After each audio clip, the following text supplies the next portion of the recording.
ولا قوة إلا بالله العلي العظيم.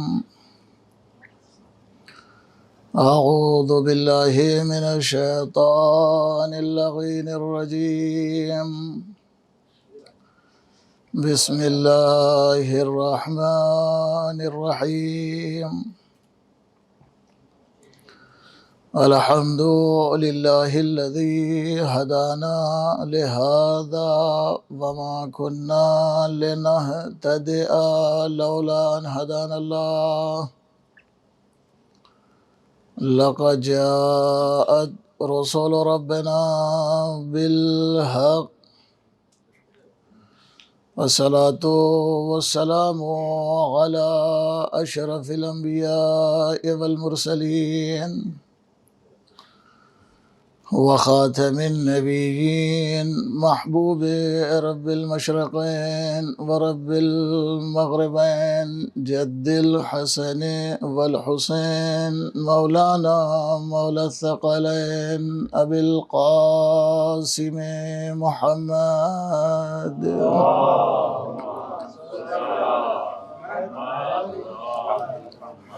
وعلى آله الطيبين الطاهرين المعصومين ولعنة الله على أعدائهم أجمعين. أما بعد، فقد قال الله تعالى وقوله الحق. بسم الله الرحمن الرحيم. تلك الرسل فضلنا بعضهم على بعض. وقال إمامنا الحسين عليه السلام: إنما خرجت لإصلاح في أمة جدي لأعمر بالمعروف وأنهى عن المنكر وأسير بسيرة جدي صلى الله عليه وآله وأبي علي. صلوات پڑھ لیں محمد وآل محمد.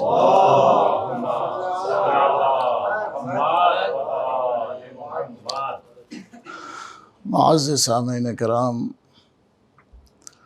طلباء اور علماء، تشریف فرما ہیں قرآن مجید کی یہ آیت جس میں اللہ رب العزت واضح طور پر یہ کہہ رہا ہے کہ ہم نے بعض رسولوں پر فضیلت عطا کی ہے. آپ لوگ جو ادھر ہیں تھوڑا سا ادھر آ جائیں، اس لیے کہ ادھر اور بھی صلوات پڑھ لیں محمد والے محمد. ادھر سامنے آ جائیں، ادھر بالکل خالی ہے، ادھر والے ادھر آ جائیں. ایک اور صلوات پڑھ لیں محمد والے محمد.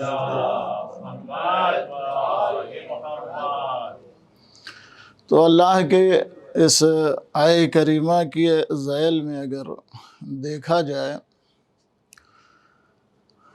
تو یہ بات واضح ہو جاتی ہے کہ اللہ کے سارے رسول برابر نہیں ہیں. اور اسی آیہ کریمہ میں اللہ رب العزت نے وضاحت فرما دی ہے بعض رسولوں کے بعض کمالات اور بعض معجزات بیان کر کے کہا کہ ان میں سے بعض وہ ہیں کہ جس سے اللہ نے کلام کیا ہے،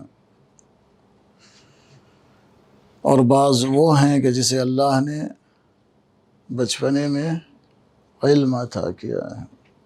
اسی آیہ کریمہ کے ذیل میں عرض کیا ہے.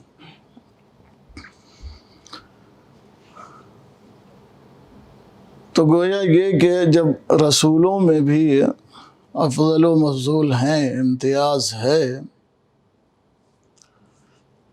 تو اس کائنات میں جو چیزیں پائی جاتی ہیں وہ سب کی سب برابر نہیں ہیں.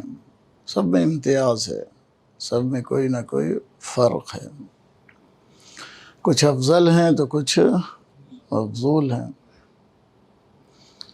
اجمالی طور پر اگر نظر کی جائے تو اس کائنات میں اللہ نے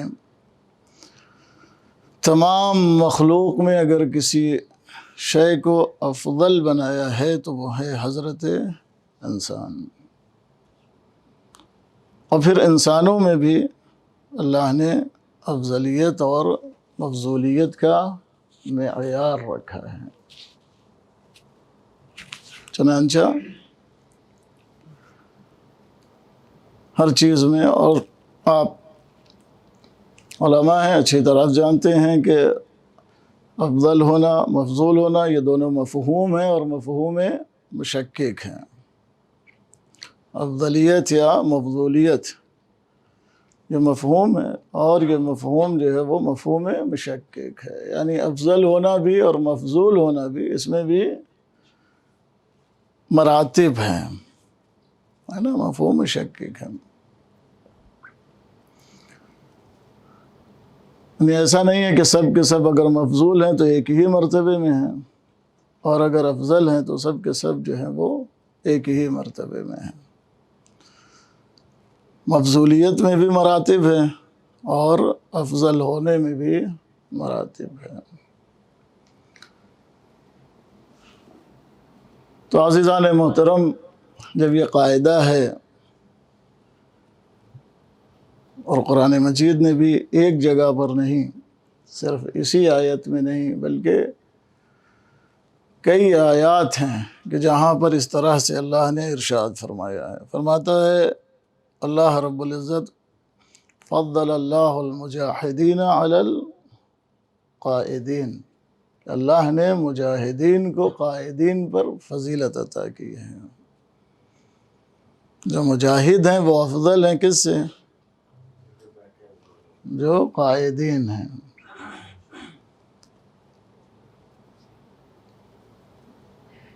جو طلب العلم میں اپنی زندگی گوا دیتے ہیں اور جد و جہد کرتے ہیں، ان سے افضل ہیں کہ جو طلب علم کی طرف رغبت نہیں رکھتے، یا جو رکھتے ہیں رغبت ان میں بھی درجہ ہے نا۔ جو طلباء ہیں جو حصول علم میں رغبت رکھتے ہیں ان میں بھی درجات ہیں۔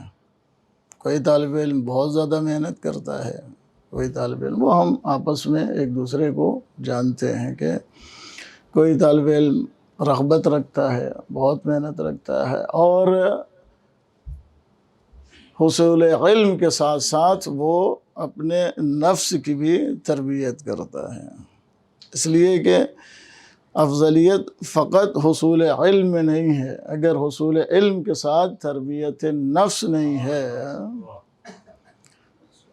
اگر حصول علم کے ساتھ تربیت نفس نہیں ہے، تربیت ذات نہیں ہے، تو ایسا علم انسان کے لیے مفید نہیں ہو سکتا ہے، بلکہ اس کی جان کے لیے وبال بن سکتا ہے، اس کی جان کے لیے وبال بن سکتا ہے۔ پھر وہ کرنے کے لگے گا کہ جو مفضول ہے اسے افضل بنانے لگے گا، اور جو افضل ہے اسے مفضول بنانے لگے گا۔ ایک صلوات پڑھ لیں محمد و آل محمد کی ذات۔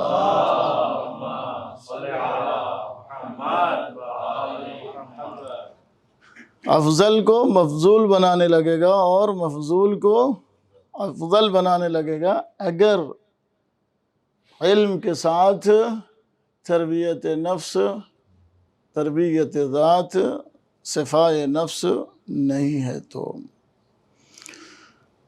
اس لیے بہت زیادہ تاکید کی گئی ہے، اور حوزات علمیہ میں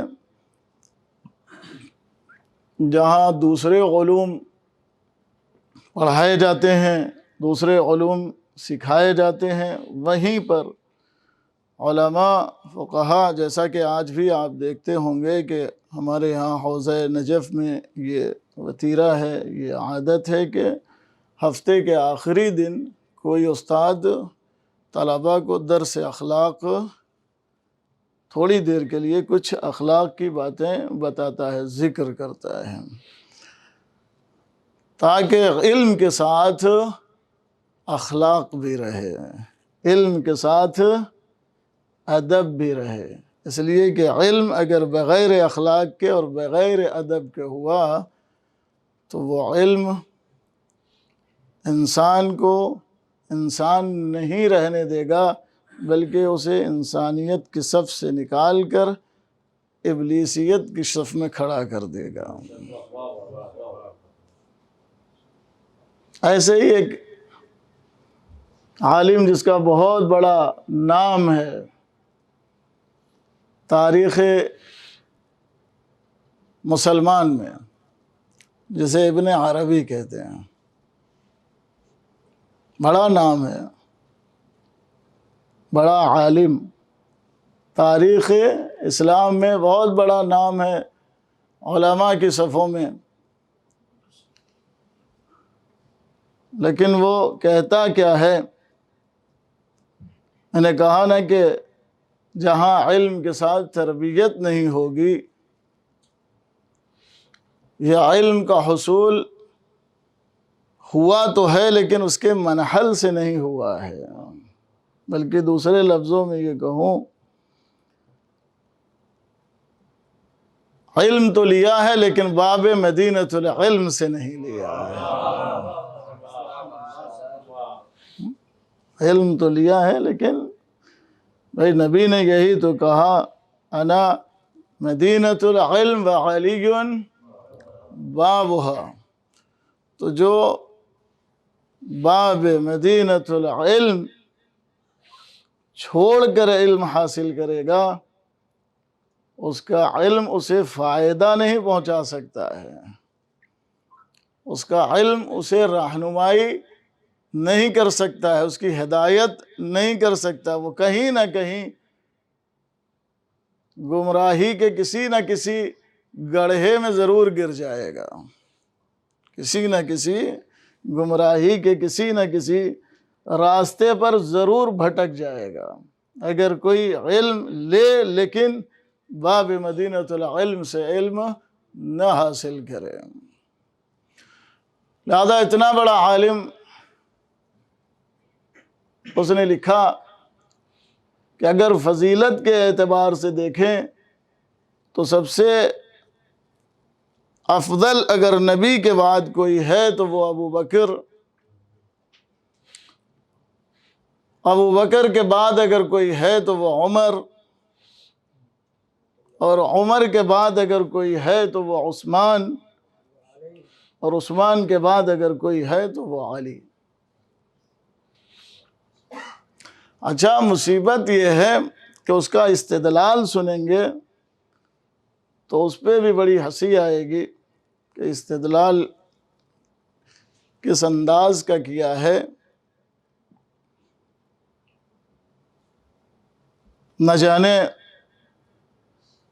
اس کی آنکھیں کیا دیکھ رہی تھیں، اس کا دماغ کیا سوچ رہا تھا۔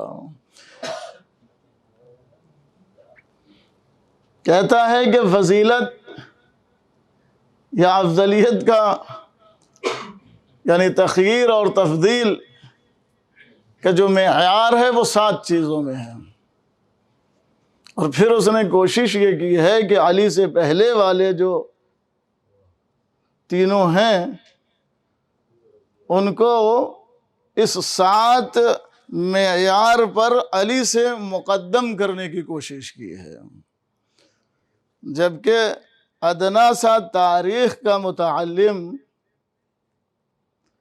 اسلام کو جاننے والا، وہ بھی جانتا ہے کہ جو معیار اس نے قائم کیا ہے اس معیار پر کبھی بھی کھرا نہیں اتر سکتا کہ وہ علی کو مفضول بنا دے اور ان تینوں کو علی سے افضل بنا دے۔ ادنا سا طالب علم بھی اگر غور کرے گا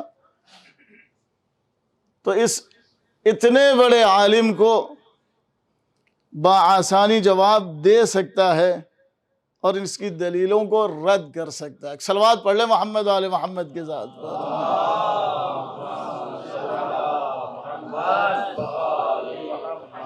اس کی دلیلوں کو رد کر سکتا ہے۔ کہاں وہ فضیلت تخییر اور تفضیل کا جو اس نے معیار قائم کیا ہے، کہا تخییر اور تفضیل 7 چیزوں سے ثابت ہو سکتی ہے۔ ان 7 چیزوں میں جو سب سے پہلی چیز اس نے ذکر کی ہے، کہا الاولی التربیہ، والثانیۃ العلم،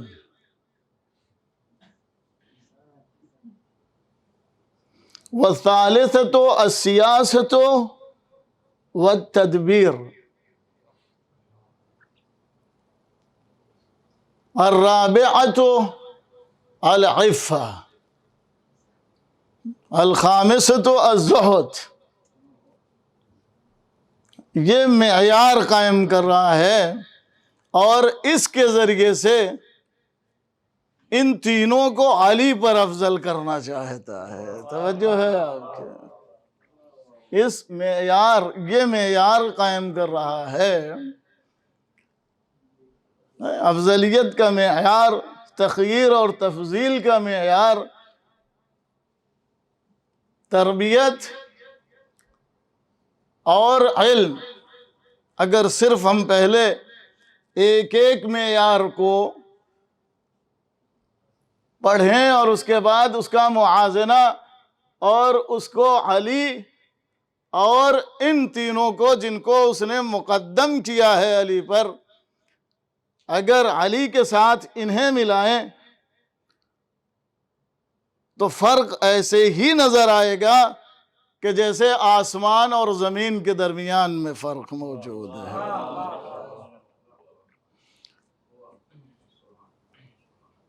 ایک عالم دین نے اس کا جواب دینے کی کوشش کی۔ جواب تو سبھی دے سکتے ہیں، لیکن ایک عالم دین جس کا نام ہادی ابن ابراہیم صنعانی، صنعا کا رہنے والا، اس نے جواب دینے کی کوشش کی اور اس نے لکھا کتاب۔ اس کتاب کا عنوان اس نے رکھا، یعنی ابن عربی کی اس بیہودہ باتوں کا جواب، جس میں اس نے جو ہے وہ شرح ترمذی کرتے ہوئے اس نے جو ہے یہ اعتراضات، اس نے یہ فکر جو ہے وہ قائم کی ابن عربی نے۔ تو اس ابن عربی کی اس فکر کو رد کرنے کے لیے ہادی ابن ابراہیم الصنعانی نے کتاب لکھی، اور کتاب کیا لکھا؟ کتاب کا عنوان کیا رکھا؟ التفصیل فی التفضیل۔ التفصیل فی التفضیل۔ میں کہوں گا تم نے بھی جواب تو دیا، لیکن یہ جو عنوان ہے، یہ عنوان تمہارا درست نہیں ہے۔ یہ جو عنوان ہے، یہ عنوان درست نہیں ہے۔ کہا کیوں؟ کہا التفصیل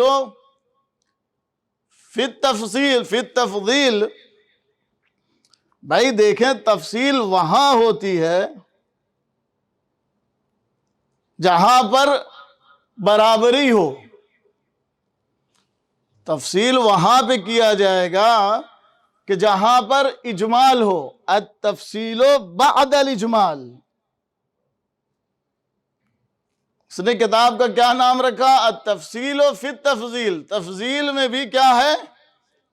تفصیل ہے، یعنی اس نے بھی تھوڑا سا گنجائش کا پہلو رکھ لیا، تھوڑا سا پہلو رکھ لیا گنجائش کا۔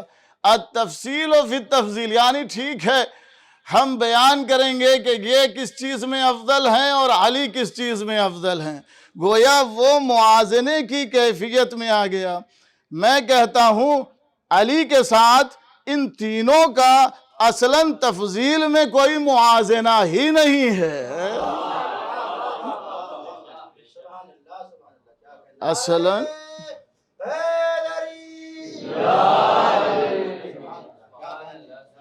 یہ جو عنوان اس نے رکھا التفصیل فی التفضیل، کہا تفصیل جو ہے وہ بعد الاجمال ہوتی ہے۔ جہاں پر اجمال ہو، جہاں پر ظہور نہ ہو، خفا ہو، جہاں پر یہ جاننا مشکل ہو آیا زید افضل ہے یا عمر افضل ہے۔ توجہ ہے؟ جہاں پر اجمال ہو، جہاں پر اجمال ہو وہاں تفصیل کی ضرورت ہے، آیا زید افضل ہے یا عمر افضل ہے، لیکن جہاں پر اصلاً اجمال ہی نہ ہو، تفصیل ہی تفصیل ہو،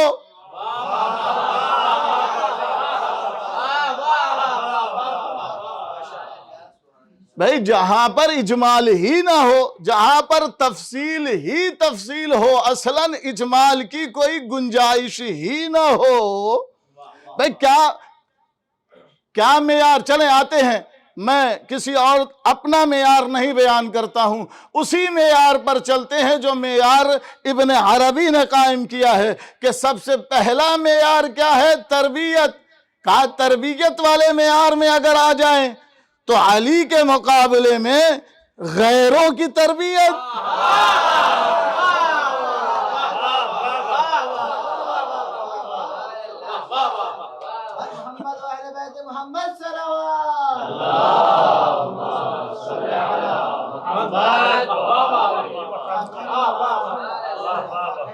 کہاں تربیت علی، کہاں تربیت غیر؟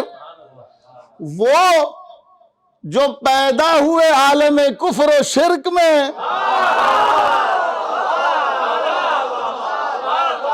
جن کی ولادت کا نہ مکان کا پتہ ہے نہ زمان کا پتہ،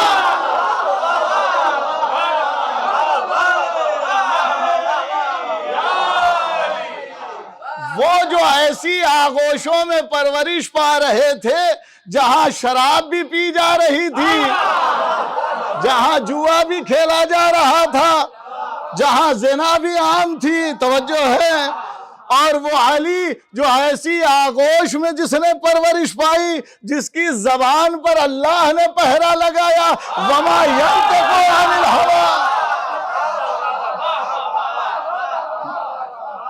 اس کا کس کے ساتھ مقابلہ کر رہے ہو بھائی؟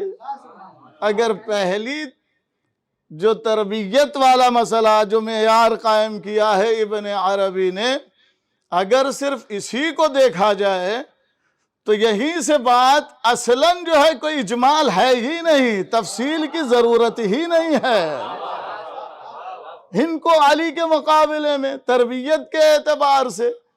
ارے بھائی جو علی کے مقابلے میں ہیں ان کو تم آج تک رضی اللہ کہتے ہو، لیکن علی وہ ہے جسے کرم اللہ کہتے ہو۔ بھائی فرق یہی ہے نا، اگر پوچھا جائے کرم اللہ وجہہ اور رضی اللہ میں فرق کیا ہے؟ کہا فرق یہ ہے کہ علی وہ ہے جس نے کبھی کسی صنم کے آگے اپنے سر کو نہیں جھکایا، اور غیر وہ ہے جنہوں نے کفر کی زندگی بھی گزاری ہے، شرک کی زندگی بھی گزاری ہے۔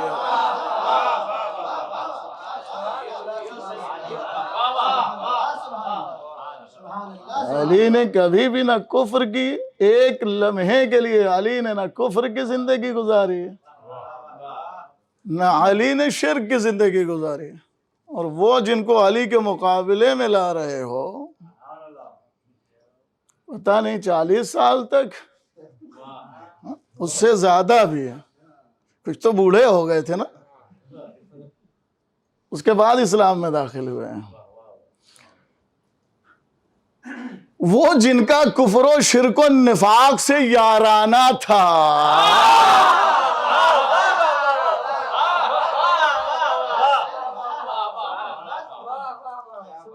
جس کا کفر و شرک و نفاق سے یارانہ تھا، اسے اس علی کے ساتھ ملا رہے ہو جس کے لیے نبی کہتے ہیں کل ایمان۔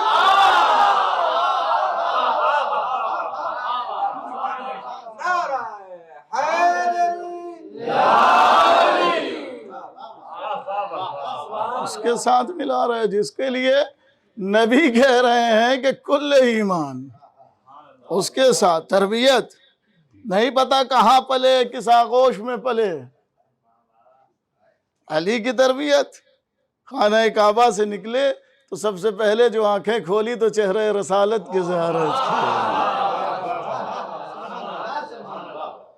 ولادت کے لیے اللہ کا گھر تربیت کے لیے آغوش رسالت۔ کیا ہو گیا ہے؟ تفسیر در منصور دیکھیں کیا لکھتا ہے، کہتے ہیں کہ قحط پڑا، رسول خدا نے جناب عباس سے کہا کہ آؤ چلیں، کچھ ابو طالب سے کچھ ان کے بچوں میں سے کسی کو لے لیتے ہیں اور ان کی تربیت کرتے ہیں۔ لہذا جناب عباس اور رسول اکرم جناب ابو طالب کی خدمت میں پہنچے تو جناب عباس اور جناب نبی اکرم صلی اللہ علیہ وآلہ وسلم نے ابو طالب کے سامنے جیسے ہی عرض کیا کہ ہم یہ چاہتے ہیں کہ آپ کے کچھ بچوں میں سے ان کی تربیت ہم کریں، اس لیے کہ قحط سالی کا زمانہ ہے اور آپ کے بچے زیادہ ہیں، ہم چاہتے ہیں کہ تربیت کریں۔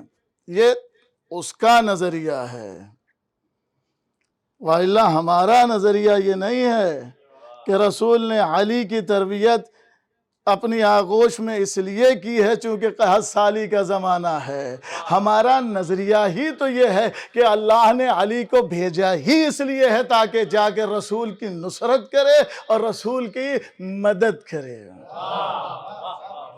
علی آئے ہی اس لیے تھے۔ کہتا ہے اگر دیکھا جائے کہ ابن عربی کو کیا ہو گیا ہے، وہ جو آغوش رسول کا پروردہ، وہ جو آغوش رسالت معاب کا پروردہ، بلکہ جملہ کہوں، ارے بھائی تاریخ میں اگر دیکھنا ہے تو یہ دو ہی ہستیاں تاریخ میں پرورش کے اعتبار سے عظیم نظر آئیں گی، ایک وہ جسے ابو طالب نے پالا ہے اور دوسرا وہ جسے رسالت معاب نے پالا ہے۔ جسے ابو طالب نے پالا ہے اسے محمد الرسول اللہ کہتے ہیں، جسے رسول نے پالا ہے اسے علی ولی اللہ کہتے ہیں۔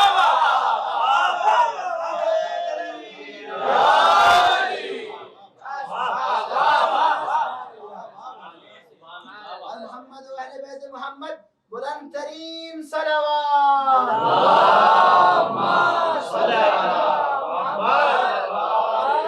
تربیت دیکھنا ہے، یہ پرورش اگر تاریخ انسانیت میں اگر ملے گی تو ایسی تربیت نہیں ملے گی۔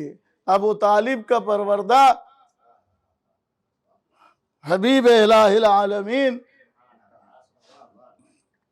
اور حبیب الہ العالمین آغوش رسالت کا پروردہ علی امیر المؤمنین امام المتقین رسالت معاب کا پروردہ ہے۔ آغوش رسالت میں مولا امیر خود فرماتے ہیں، علی کی تربیت دیکھنا، دیکھو علی کہتے کیا ہیں۔ مولا امیر فرماتے ہیں ابھی نبی اکرم، اور خود تاریخ میں دیکھیں، خود نبی اکرم فرماتے تھے جناب فاطمہ بنت اسد سے، چچی جان میرے بھائی کا جھولا میرے قریب کر دو، میرے بھائی کا جھولا، تاریخ ہے، میرے بھائی کا جھولا میرے قریب کر دو۔ رسول علی کا جھولا جھلاتے تھے، رسول علی کا جھولا جھلاتے تھے۔ علی عالم طفلی میں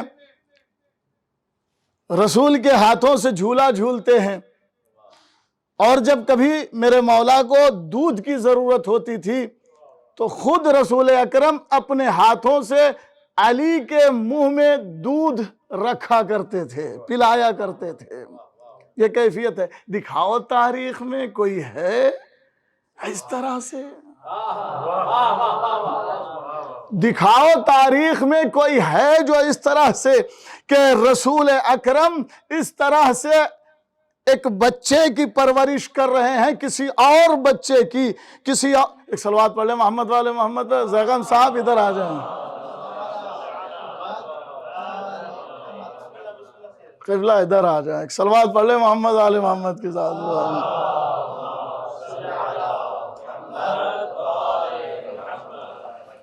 کوئی تاریخ میں کوئی بچہ دکھاؤ، تاریخ میں کوئی بچہ دکھاؤ تاریخ میں، نہیں آپ کے ذہن میں کوئی بات چل رہی ہے ضرور، تاریخ میں کوئی بچہ دکھاؤ سوائے علی کے اور اولاد علی کے کہ جس کے جھولے کو رسول نے جھلایا ہو اور بھوک لگنے پر یا تو اپنے ہاتھوں سے کھانا کھلایا ہو یا اپنی زبان چسا کے اس کی بھوک مٹائی۔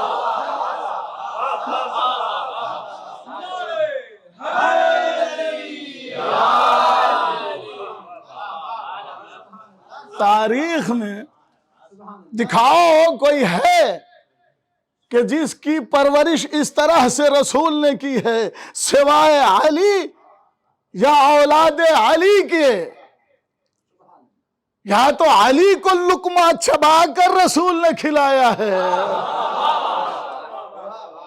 یا علی کو لقمہ چبا کے رسول نے کھلایا ہے، یا تو اولاد علی کو رسول نے لقمہ چبا کر کھلایا ہے۔ اس کے علاوہ تاریخ میں کوئی اور نہ بچہ ملے گا نہ کوئی اور بچی ملے گی۔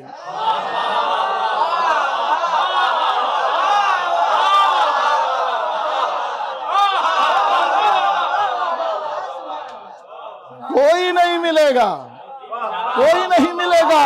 اس طرح کی تربیت، اس طرح سے عمل رسول، فعل رسول اگر کسی کے لیے صادر ہوا ہے، کسی کے لیے وجود میں آیا ہے تو وہ صرف اور صرف علی اور اولاد علی کے لیے ہوا ہے۔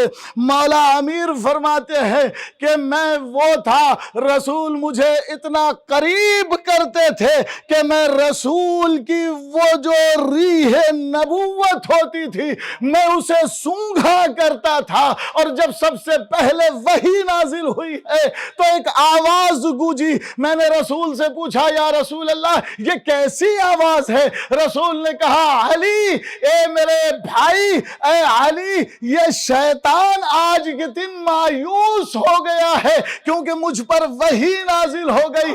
آخر کا جملہ سنیے گا، رسول فرماتے ہیں علی میں جو سنتا ہوں اسی طرح سے تم بھی سنتے ہو۔ علی جس طرح سے میں سنتا ہوں اس طرح سے تم بھی سنتے ہو۔ ایسے ہی نہیں، قرآن میں اذن صاغیہ سے مراد امام نے فرمایا کوئی اور نہیں، یہ ذات علی ہے۔ جب نبی پر وحی آتی تھی تو جس طرح سے نبی سنتے تھے ویسے ہی علی سنتے تھے۔ فرق یہ ہے کہ نبی نے کہہ دیا علی چونکہ میرے بعد کوئی نبی ہونے والا نہیں ہے، اور علی سنے کیوں نہ، اس لیے کہ نبی اور علی کوئی الگ چیز تھوڑی ہے۔ ارے بھائی نبی نے ہی تو فرمایا انا وعلی من نور واحد، میں اور علی ایک ہی نور کے دو جز ہیں، میں اور علی ایک ہی نور کے دو جز ہیں۔ تربیت پہلا مرتبہ ہے یہ، کہاں تربیت میں آ کے علی کی تربیت کے ساتھ، علی کی تربیت کے ساتھ غیروں کی تربیت ملانا چاہتے ہیں۔ تربیت علی وہ ہیں جو فرماتے ہیں خطبے میں، میرے مولا نے بہت سارے اپنے نبی کے ساتھ ہم نشینی اور نبی کے ساتھ جو زندگانی بچپن سے میرے مولا نے جو زندگی گزاری ہے، آنکھیں کھولو اور آ کر دیکھو۔ بھائی علی کی فضیلت اگر تمہیں نہیں بھاتی ہے تو نہ بھائے، لیکن نبی کی تربیت پہ تو شک نہ کرو۔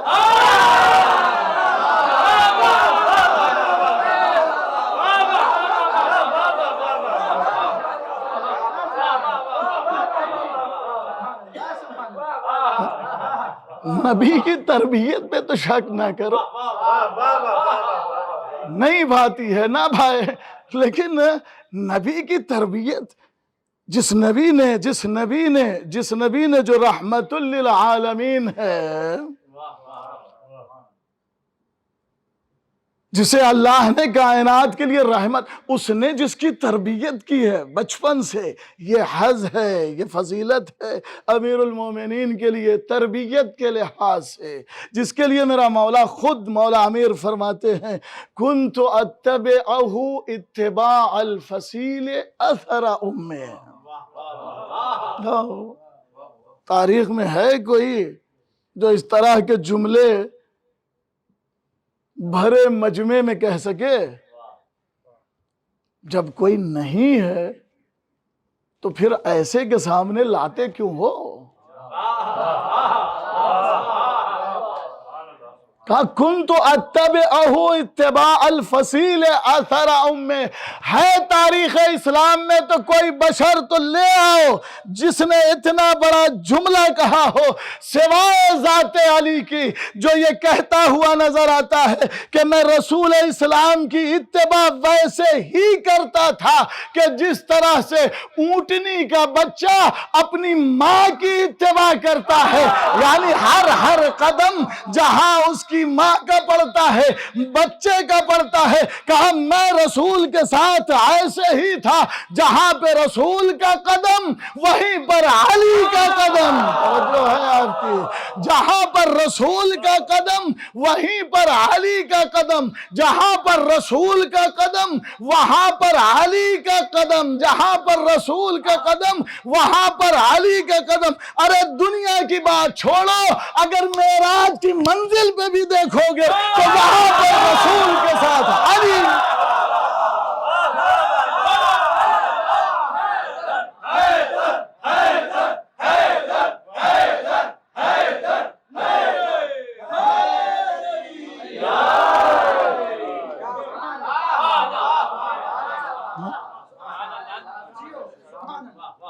دنیا چھوڑو،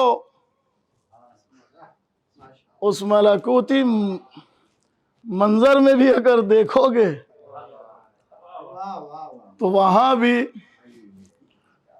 علی ملیں گے نبی کے ساتھ، وہاں بھی نبی ملیں گے، وہاں بھی نبی کے ساتھ علی ملیں گے۔ بہت سی منزل ملے گی حیات نبی میں، بہت سی منزل ملے گی حیات نبی میں، جہاں پر نبی تو تھے لیکن غیر نہیں تھے، لیکن بہت سی ایسی شاید ہی کوئی جگہ ملے کہ جہاں پر نبی کے ساتھ بعد ولادت علی ساتھ نہ رہے ہوں، چھوڑا ہی نہیں، کبھی ساتھ ہی رہے۔ اور اگر کبھی چھوڑا اور اعتراض کرنے والے نے اعتراض کیا علی تمہیں نبی ایسے ہی نہیں لے جانا چاہتے اپنے ساتھ، توجہ ہے آپ کی،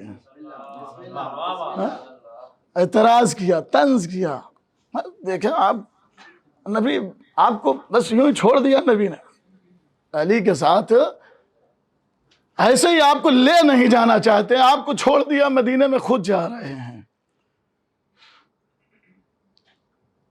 تو نبی نے علی سے مسکرا کر فرمایا یا علی کیا تم نہیں چاہتے کہ تمہاری منزل میرے ساتھ وہی ہو جو موسیٰ کی ہارون کے ساتھ تھی؟ جملہ کہوں، جہاں لوگوں نے نبی اور علی میں منقصد تلاش کرنا چاہی، وہیں اللہ نے علی اور نبی کی فضیلت بیان کر دی،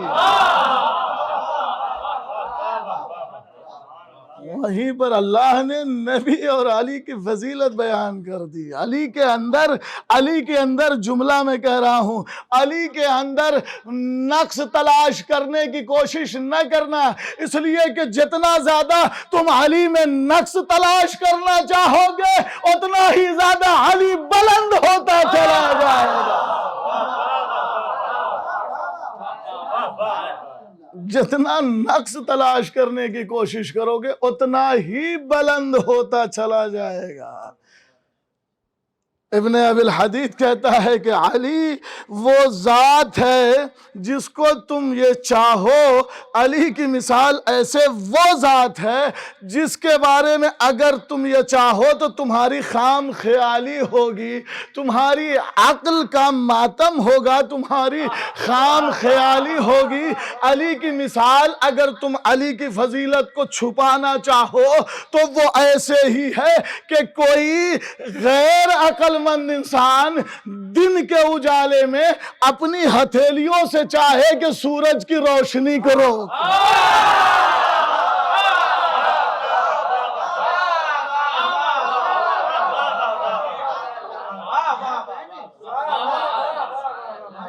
عربی کہتا ہے کہ چاہے اپنی ہتھیلیوں سے سورج کی روشنی کو روک دے۔ یہ مثال ہے، تم علی کی فضیلت کو چھپانا چاہو گے تو اس طرح سے ہو جاؤ گے۔ فضیلت علی واقعاً جو ہے بیان نہیں کی جا سکتی۔ تربیت، ابھی تربیت تخیر اور تفضیل کا ساتھ اس نے معیار بنایا ہے، لیکن مسئلہ یہی ہے نا، علم اس نے باب مدینۃ العلم سے نہیں لیا ہے، یہاں سے لیتا تو شاید ایسی بچکانہ دلیل، اتنا بڑا عالم،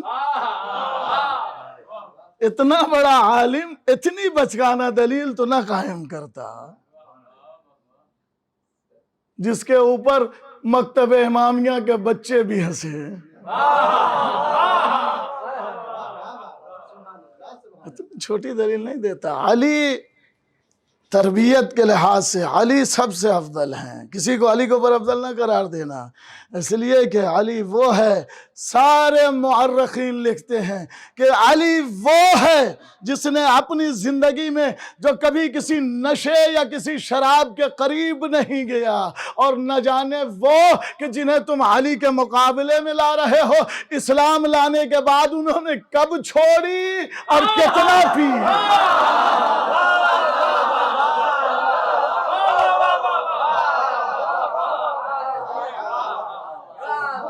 نہیں معلوم اسلام لانے کے بعد کب چھوڑی اور اس سے پہلے کتنا پی، اس کا کوئی حساب نہیں ہے اس علی کے مقابلے میں،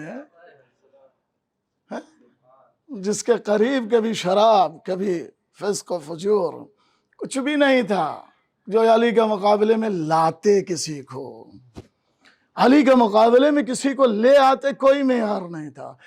کوشش کی کہ علی کی فضیلت میں منقصت کی جائے، علی کی فضیلت کو کم کیا جائے، اور صرف فضیلت ہی نہیں بلکہ اور جسمانی اعتبار سے بھی علی کو اذیت دینے کی کوشش کی گئی، کسی بھی طرح سے علی کی فضیلت کو کم کیا جائے، علی کو گرایا جائے، علی کی عظمت کو گھٹایا جائے، اس لیے کہ دوسروں کو بلند کرنا مقصد تھا۔ دوسروں میں اتنی فضیلت تو نہیں تھی کہ وہ خود بلند ہو جائیں، اتنی فضیلت اور اتنا کمال تو نہیں تھا نا کہ وہ خود بلند ہو جائیں، لہٰذا اب چاہنے والوں نے کیا کرنا شروع کیا کہ وہ جو افضل تھا اسے گھٹا کر ان کے پاس لا کے کھڑا کر دیا جائے یا ان سے نیچے کر دیا جائے، یہ کوشش ہونے لگی۔ لیکن یریدون ان یطفئوا نور اللہ، چاہتے ہیں کہ وہ اللہ کے نور کو بجھا دے، یأبی اللہ الا ان یتم نورہ، مگر اللہ جس نور کی حفاظت کرے اسے کسی کی پھونک نہیں بجھا سکتی ہے۔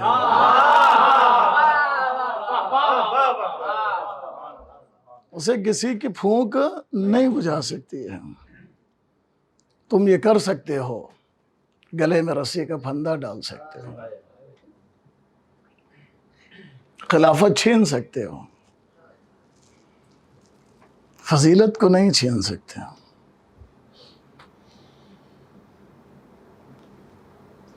دروازے پر آگ لگا سکتے ہو، اور صرف یہی نہیں، علی کی زوجہ جس کے شکم میں 6 ماہ کا بچہ ہو اس پہ جلتا ہوا دروازہ تو گرا سکتا ہے۔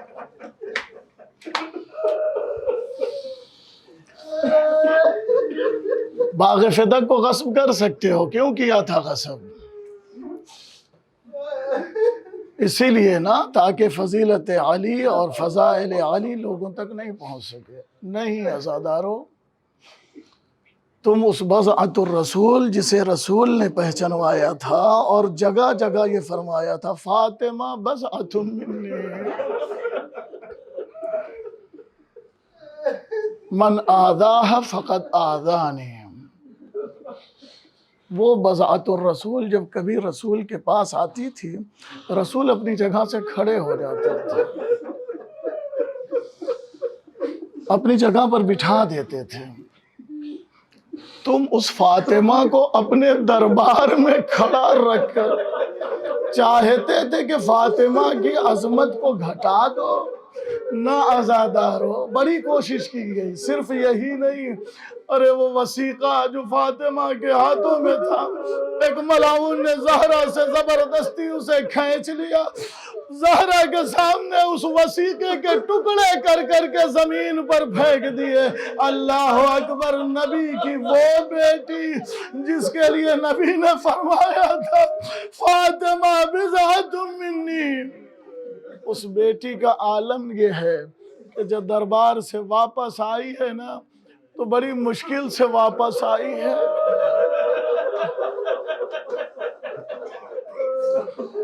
دربار سے مولا کے گھر کا بہت زیادہ فاصلہ تو نہیں تھا نا، سب کے دروازے بند کر دیے گئے تھے، لیکن نبی نے صرف زہرا کا دروازہ صرف کھلا تھا مسجد میں، یہ عظمت زہرا تھی۔ لیکن زہرا جب مسجد سے دربار سے واپس آئی ہے اپنے گھر، بڑی دیر لگی ہے، کئی جگہ پر زہرا بیٹھی ہے، کئی جگہ پر اٹھی ہے۔ اللہ اکبر، گویا میں یہ کہوں کہ آج زہرا کا بیٹھنا اور اٹھنا کل کربلا میں حسین کا اپنے کڑی الجوان اکبر کی میت پہ جانا برابر دکھتا ہے۔ جس طرح سے زہرا دربار سے گھر آئی، کئی جگہ بیٹھی، کئی جگہ اٹھی، اسی طرح سے جب حسین اکبر کے جنازے کے لیے چلے، تاریخ کہتی ہے کئی جگہ بیٹھے، کئی جگہ اٹھے ہیں۔ جب نہیں چل سکا، میرا غریب کہنیوں کا سہارا لے کر یا علی یا علی کہتا ہوا میرا غریب چلا تھا۔ نہیں پتا حسین کڑی الجوان کی میت پر یا علی کہتے ہوئے جا رہے تھے، اکبر کو آواز دے رہے تھے، یا نجف میں سونے والے علی اپنے بابا کو مشکل کشا کے لیے بتائے۔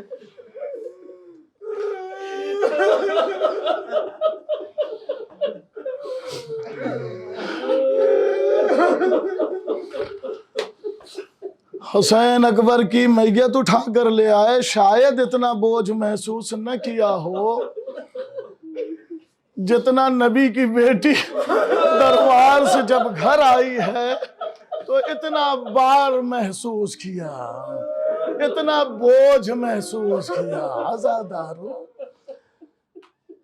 نبی کی بیٹی کا خالی ہاتھ دربار سے واپس آنا، نہ عزادارو سنیں گے، جملہ سنیں گے۔ آپ گریہ کر رہے ہیں اس لیے پڑھ دیتا ہوں۔ نبی کی بیٹی کا دربار سے گھر آنا شاید اس سے زیادہ بوجھل تھا جتنا حسین کا اکبر کی میت اٹھانا نہ ہو۔ یہ عزادارو بوجھل کیوں نہ ہو کہ وہ نبی کی بیٹی کہ جس کے لیے نبی نے کہا کہ جب بھی میں جنت کے پھول کی خوشبو سونگھنا چاہتا ہوں جنت کی خوشبو سونگھنا چاہتا ہوں تو میں اپنی بیٹی فاطمہ کو سونگھ لیتا ہوں۔ عزادارو، نبی کی وہ بیٹی جو ایسی جگہ پر تربیت پائی جہاں پر قرآن پروان چڑھا ہو، جس آغوش میں اسلام پروان چڑھا ہو، جہاں پر اتنی عظمت ہو، جب وہ دربار سے نکلی ہے نا، ملعون نے صرف ملعون نے کاغذ لے کر نہیں پھاڑا تھا، رفسا بالرجل،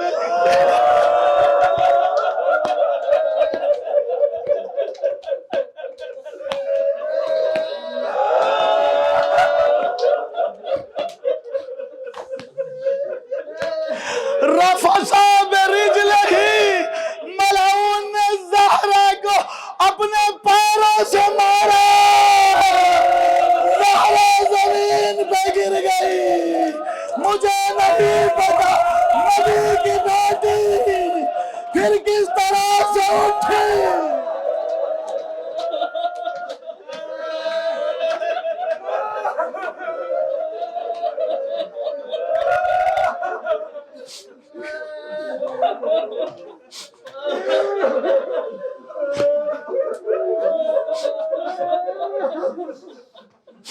عزادارو، بڑا جملہ ہے یہ، بڑا جملہ ہے، رفسا برجلہ۔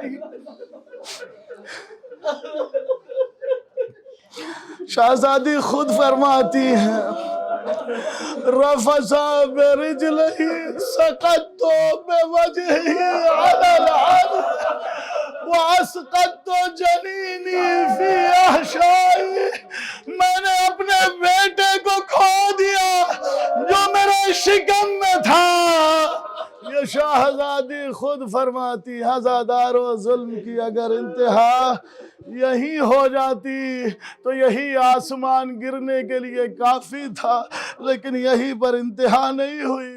آگ اور لکڑی لے کر دروازے پر آ گئے، زہرا گھر سے باہر نکال دو، آگ لگا دیں گے۔ اس گھر میں آگ لگا دو گے جس میں چھوٹے چھوٹے بچے، اس گھر کو جلا دو گے جس میں میرے چھوٹے چھوٹے بچے، جس میں حسن و حسین۔ تم میرے بابا کے احسان کو بھول گئے ہو۔ میرے بابا نے تمہیں کلمہ پڑھایا، میرے بابا نے تمہیں مسلمان بنایا، میرے بابا کے ذریعے سے تمہیں عزت ملی۔ تم جہالت کی زندگی گزار رہے تھے، جانوروں کی طرح سے زندگی گزار رہے تھے، میرے بابا نے تمہیں یہ عزت بخشی، میرے گھر میں آگ لگا دو گے؟ عزادارو، زہرا دہائی دیتی رہی لیکن ملعونوں نے کچھ بھی نہیں سنا۔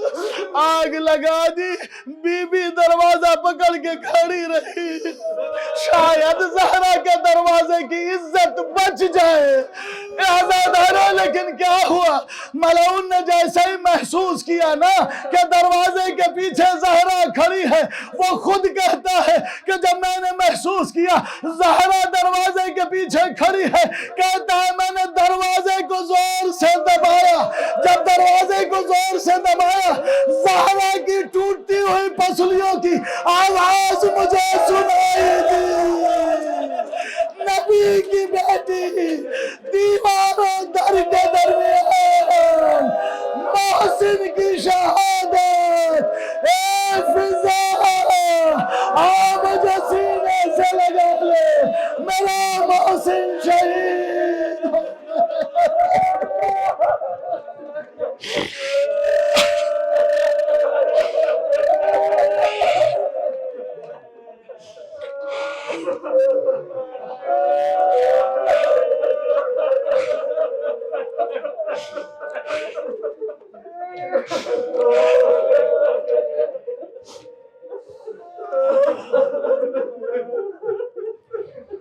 سيعلم الذين ظلموا أي منقلب ينقلبون ألا لعنة الله على القوم الظالمين۔